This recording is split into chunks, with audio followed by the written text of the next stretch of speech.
There's a lot of excitement around Ewan McGregor's return to the role of Obi-Wan Kenobi for the upcoming Disney Plus series, and it's easy to understand why. Obi-Wan is an iconic character who has been a huge part of Star Wars since the very beginning. For many of us who grew up during the prequel era, there's a nostalgic fondness for McGregor's portrayal of the character, so naturally his return is a crowd pleaser. Hello there. However, I think I'm an outlier among Star Wars fans in that I feel more apprehensive than excited about this series. One of the things I love about a franchise like Star Wars is the opportunity to expand upon underutilized characters and unexplored events that spark curiosity and fascination. Obi-Wan Kenobi does not fit into that category. The character's arc has been told and completed. He's featured in 6 films spanning over 3 decades of his life. On top of that, he's heavily featured and even further expanded upon within the Clone Wars. The series gives us insight into his past romance and builds upon his Phantom Menace clash with Darth Maul to deliver an epic, emotionally fueled rivalry. Obi-Wan's entire Clone Wars arc is capped off by a guest appearance within Star Wars Rebels that delivers one of my favorite scenes of the entire franchise. So after all that, I'm satisfied with the amount of Obi-Wan story that I've seen.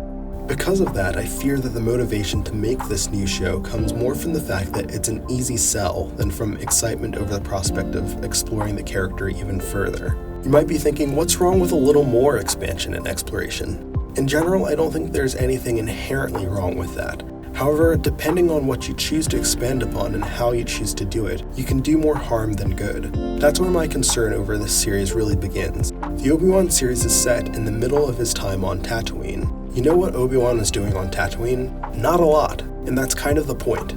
Obi-Wan's life on Tatooine is generally depicted as pretty mundane. There are little adventures here and there, but for the most part the guy was lying low, keeping watch over Luke from a distance. At the end of Revenge of the Sith, Yoda tells Obi-Wan that he has some training for him so that he can commune with Qui-Gon and learn how to maintain a conscious presence in the physical world after death. This Force Ghost training is an intriguing idea, but even that feels like a quiet, introspective, spiritual process. While I'm somewhat intrigued by the idea of getting more insight into it, I also think there's value in leaving a bit of mystery within aspects of the mythology.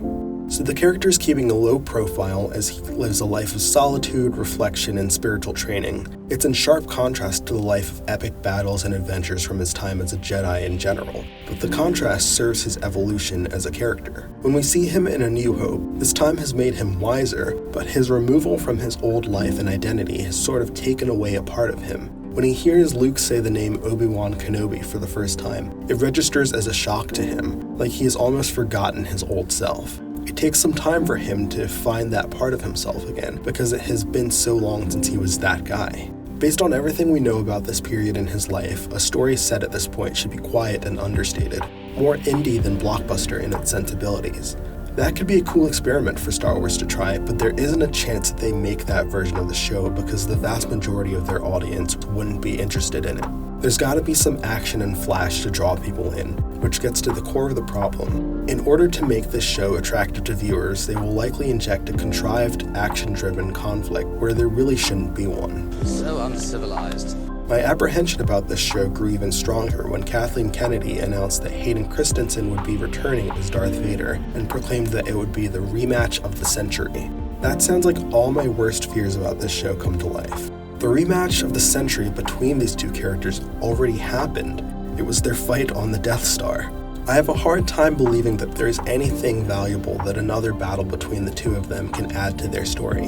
If anything, it lessens the significance of both of the other fights. Revenge of the Sith is no longer the last time they see each other before their fatal final duel. A New Hope is no longer the first time they've seen each other since the battle that destroyed their friendship. The only way I can see this working is if it's an intentional misdirection. Perhaps as part of Obi-Wan's spiritual training, he faces off against a nightmarish embodiment of his fears, sorrow, and regrets in the form of Darth Vader, the way Luke did in Empire Strikes Back. That could actually be pretty cool and help him to make peace with his past. I'm just not optimistic that they'd do it this way. None of this is to say that I think the series will be horrible or ruin the character. I am curious to see what their approach is and hope they prove me wrong. But until I get a sense of the story and have some of my fears put to rest, I have a bad feeling about this. That about wraps up my thoughts on Kenobi, but I'd love to hear more opinions. Leave a comment below letting me know what excites you or worries you most about this story. Thank you very much for watching, and if you liked what you saw, please like, comment, subscribe, and tune in next time.